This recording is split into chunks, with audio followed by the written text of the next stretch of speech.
Billu school से अपने घर लौटा था। घर लौटते ही वो अपना बस्ता फेंककर गांव के बड़े से पेड़ के पास चला जाता है, जहां पर एक बूढ़े बाबा बैठे हुए थे। बिल्लू उन्हें देखकर कहता है, बाबा, मुझे कहानी सुननी है। 10 रुपए दो और आधे घंटे के लिए कहानी सुन लो। बताओ बच्चे, पैसे लाए हो ना? हाँ, लाया हूँ बाबा जी। बिल्लू अपनी जेब से 10 रुपए निकाल कर बाबा को दे देता है। ये लीजिए बाबा जी, अब सुनाइए ना कहानी। हाँ हाँ, अभी सुनाता हूँ, तो सुनो।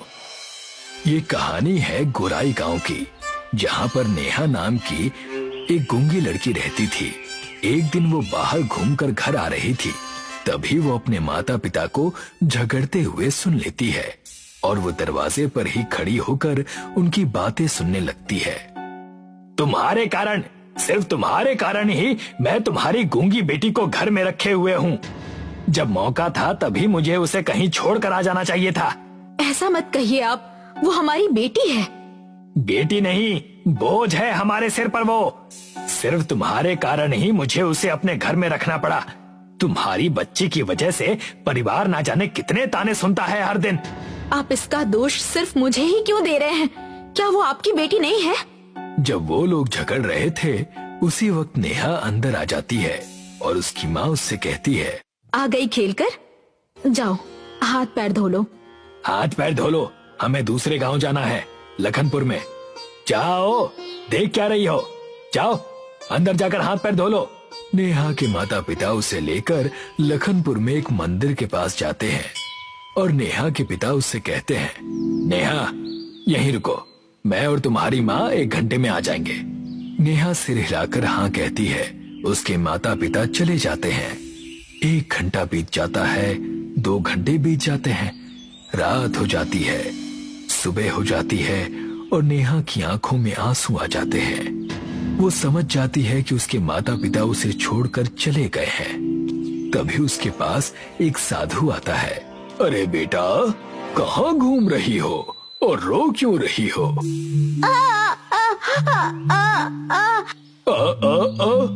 इसका क्या मतलब हुआ? हाँ, समझा, तुम बोल नहीं सकती हो। मेरे पास तुम्हारे लिए कुछ है। वह साधु अपने झोले से एक छड़ी निकालता है और कहता है, परी ओ परी, छोटी परी, बाहर आ जाओ, तुम्हारे लिए मैंने एक दोस्त ढूंढ लिया है।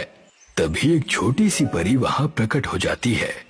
मेरी दोस्त, नई दोस्त, वाह, हेलो, हाय। ये लड़की बोल नहीं सकती है छोटी परी। अब तुम जितनी बातें करनी है कर सकती हो। चलो मैं चला, अब तुम्हें अपना रास्ता खुद ढूंढना है। वो साधु उस छोटी परी को नेहा के पास छोड़कर चला जाता है और वो छोटी परी नेहा से पूछती है, तुम्हारा नाम तो होगा ना कुछ? क्या नाम है तुम्हारा? नेहा सिर्फ अपना सिर हिलाती है। रुको, मैं तुम्हारे दिमाग को पढ़ लेती हूँ। बस मुझे तुम्हारे सिर को अपने हाथ से छूना होगा, फिर मैं तुम्हारे बारे में सब जान जाऊंगी कि तुम कौन हो, कहाँ से आई हो और तुम्हारे साथ क्या हुआ है, सब कुछ। परी उसके सिर पर हाथ रखती है और सब जानने लगती है। तुम्हारे कारण, सिर्फ तुम्हारे कारण ही मैं तुम्हारी गूंगी बेटी को घर में रखे हुए हूँ। जब मौका था तभी मुझे उसे कहीं छोड़ कर आ जाना चाहिए था। ऐसा मत कहिए आप, वो हमारी बेटी है। बेटी नहीं, बोझ है हमारे सिर पर वो। तुम्हारी बच्ची की वजह से परिवार ना जाने कितने ताने सुनता है हर दिन। आप इसका दोष सिर्फ मुझे ही क्यों दे रहे हैं? क्या वो आपकी बेटी नहीं है? हाथ पैर धो लो, हमें दूसरे गांव जाना है, लखनपुर में। जाओ, देख क्या रही हो?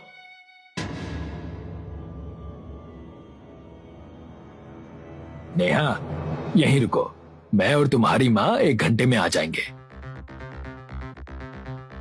तुमने ये सब अकेले सहा? तुम्हारे माता पिता ने तुम्हारे साथ बहुत गलत किया। मैं भी तुम्हारी तरह ही हूँ। मुझे भी मेरे लोगों ने हमारी दुनिया से निकाल दिया क्योंकि मैं कमजोर थी। मगर तुम चिंता मत करो, मैं हूँ ना, मैं हूँ तुम्हारे साथ। मैं तुम्हारी मदद करूँगी। चलो गांव चलते हैं। मैं तुम्हें बोलने की शक्ति तो नहीं दे सकती, मगर तुम्हें इतनी शक्ति दे सकती हूँ कि तुम गाना गा सको।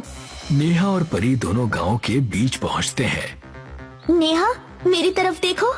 परी नेहा के चेहरे को छूती है और उसमें गाना गाने की शक्ति आ जाती है और उसने एक झोला अपने सामने रखा और गाना गाना शुरू कर दिया।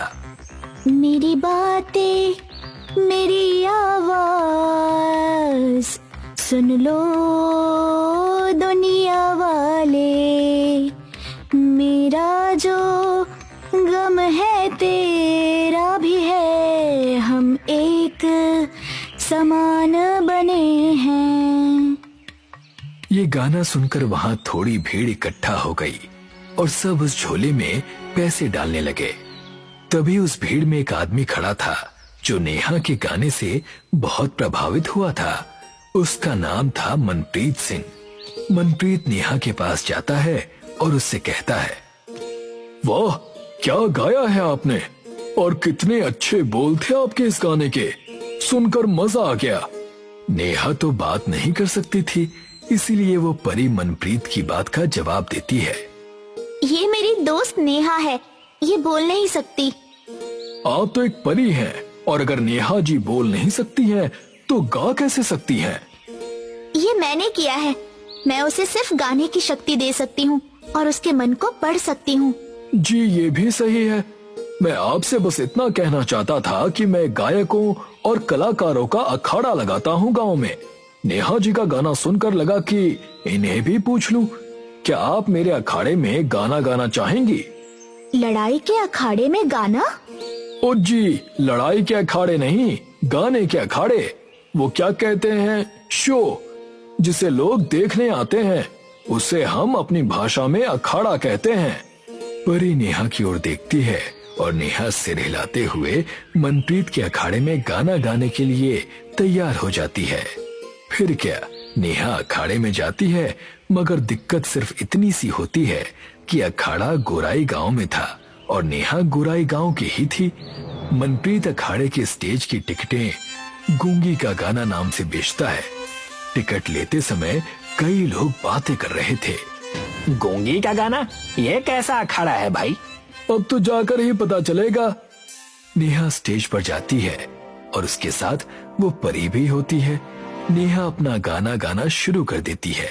जाने ना तो मेरे दिल की बातें, जाने ना तो मेरी हालातें, रात की चांद हूँ मैं, तुम सब सूरज हो सुबह के, मैं सूखी तालाब हूँ, तुम सब बहते जैसे झरना, मैं एक खामोशी हूँ, तुम सब हो कहानियाँ, मैं एक फीकी शायरी, तुम सब रंगीन शाम हो, जाने ना तो मेरे दिल की बातें, जाने ना तो मेरी हालातें।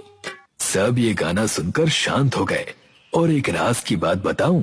क्या? उस अखाड़े में नेहा के माता पिता भी आए हुए थे।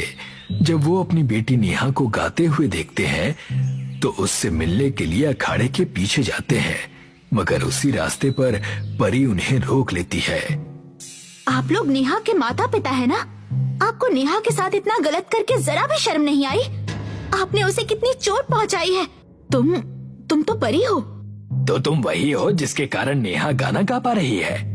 जब वो परी और नेहा के माता पिता एक दूसरे से बात कर ही रहे थे, उसी वक्त मनप्रीत वहाँ आ जाता है, हाथ में पैसे लेकर।